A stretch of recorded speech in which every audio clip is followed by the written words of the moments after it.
Hello everyone, I'm Matthew Brown and welcome to MLB Life Lessons. Today is Wednesday and we do spiritual development on Wednesday. I want to share with you briefly a word that the Lord impressed in my spirit, and we've released it in the couple of conferences that we've attended in the last couple of weeks. And that is that I sense the Lord calling the church back to tabernacle worship.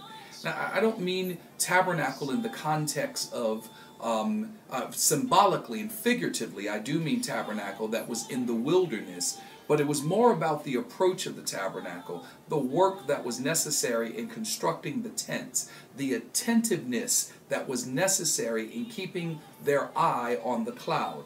All through Scripture we will find in the wilderness experience, in the book of Numbers, that they journeyed through the wilderness, but God was a pillar cloud by day and a fiery cloud by night.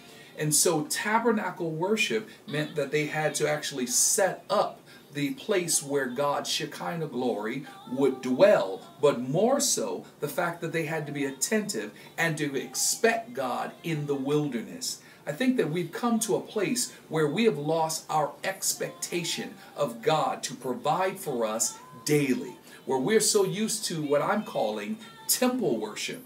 The difference between the tabernacle and the temple is that the tabernacle was always on the move.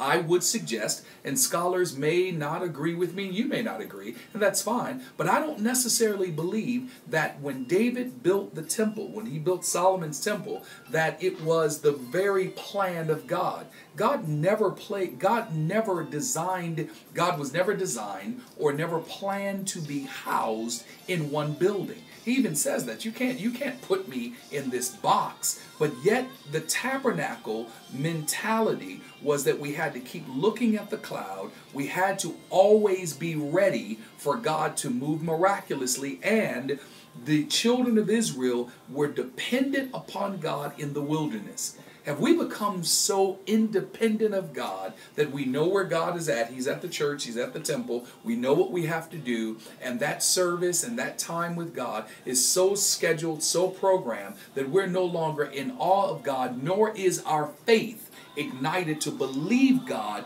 for miracles. It's time, beloved, to get back to a tabernacle mentality where we will trust God as they did every day.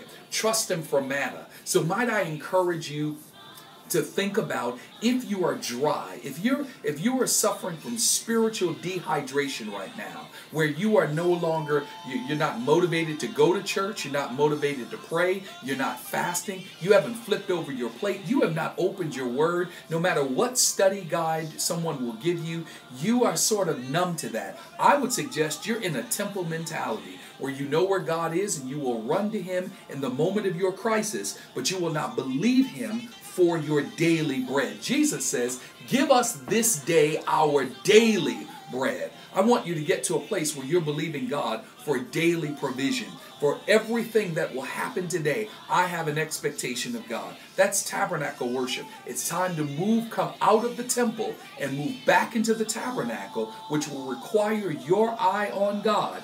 You're believing Him for everything that He promised, and watch Him work. We'll talk next Wednesday more about the difference between a tabernacle mindset and a temple reality. It's time for you to get out of the temple, come back to the tabernacle, and keep your eye on God. I'm Matthew Brown. This has been MLB Life Lessons as we talk about spiritual development.